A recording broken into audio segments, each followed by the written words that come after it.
I think what made PR possible with pediatric ophthalm was that when I remember when in 2001 we were doing our post graduation, and we were told to read books for strabismus, and one of the most important books was von Nuden, and I think it was the second chapter of von Nuden. I remember we were reading about the binocular vision abnormalities and about physiology of vision.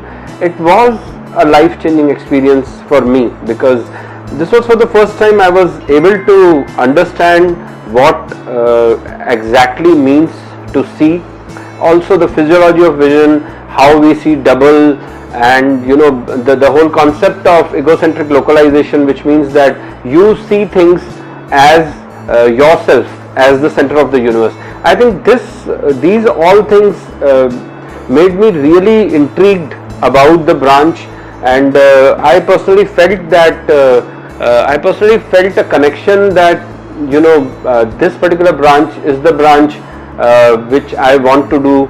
There was a sense of logic in it. There were things which I could read in that book which were very much applicable.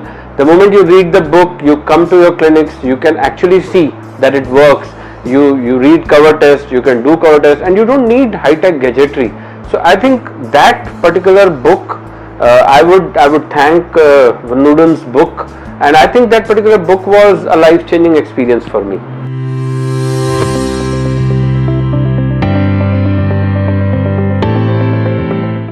I personally have been told by a lot of people that one of the most important characteristics of my work profile is commitment towards my branch and honesty towards the patients. I think these two things define me as a pediatric ophthalmologist and strabismologist, because I think what happens is when you are dealing with children, you are not seeing in short term, you are actually thinking of a real long term thing. So commitment is very important, at least from my side. I think commitment has helped me a lot, because no matter what happens, I absolutely never lost hope, or I absolutely never had an idea that what if this thing does not work. There was no second thought about my commitment towards pediatric ophthalm, and I think one of the major reasons why I could get the trust of patient was because of my total honesty towards patient. Because in children you have to tell the patients that at the end of the day you have to be you have to tell the patient that this could happen, this is the future of your child, and this is what is necessary for you or for the kid.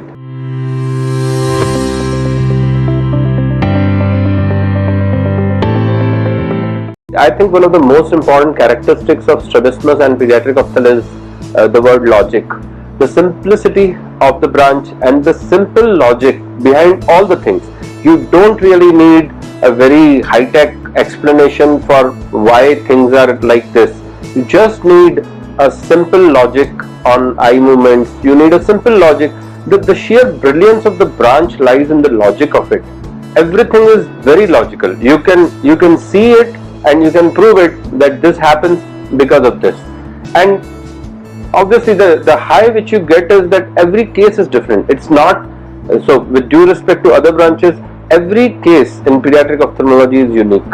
Every strabismus is different. For me, doing something new, changing the things as they are, makes a real difference. I personally believe that pediatric ophthalmology and strabismus in a way has changed my life, because it has completed me as a person. The challenge of dealing with children, the whole challenge of the child not allowing you to do it and yet you can do it, makes the branch very interesting. I think the simple challenge of being able to examine verbal and pre-verbal children when they are not able to tell you, when parents are just telling you few symptoms and you are able to find out what exactly patient is having. When a child comes to you with a head tilt and child is 1 year and you can tell that child has supraoblique palsy, it makes your day.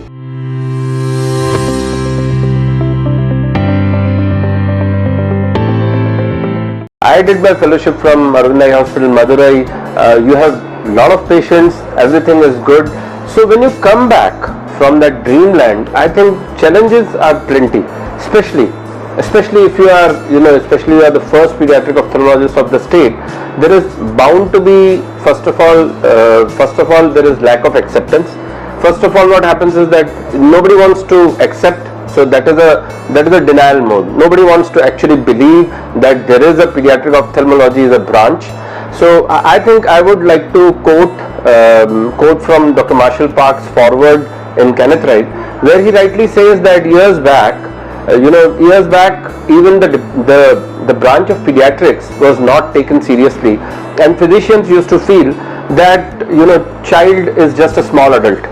And I think that is wonderfully written by Dr. Marshall Park, he being the father of pediatric ophthalmology. I believe that sums up everything, all the struggles that a pediatric ophthalmologist has to go. I would just narrate a small incident. When I came back, from my fellowship, and I was supposed to meet people, look around the jobs and who can absorb me as a pediatric ophthalmologist, and I met a senior ophthalmologist, and he told me, this was sort of an interview which was going on, and he told me that, अच्छा आप pediatric ophthalmology में क्या क्या कर लेते हैं, sort of the way that what all you can do, and it is more like an interview.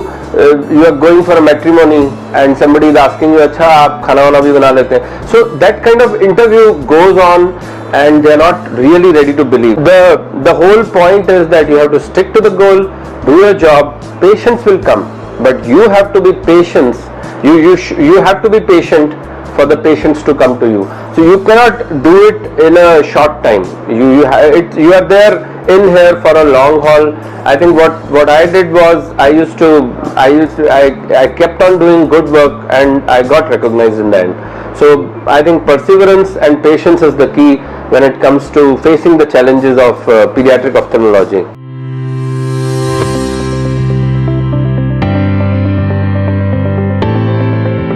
My advice to the young postgraduates who clearly want to do pediatric ophthalmology strabismus is that you just have to ask yourself in your heart what branch you want to pursue. I do have fellows, and in my interview I don't ask any other question except two things.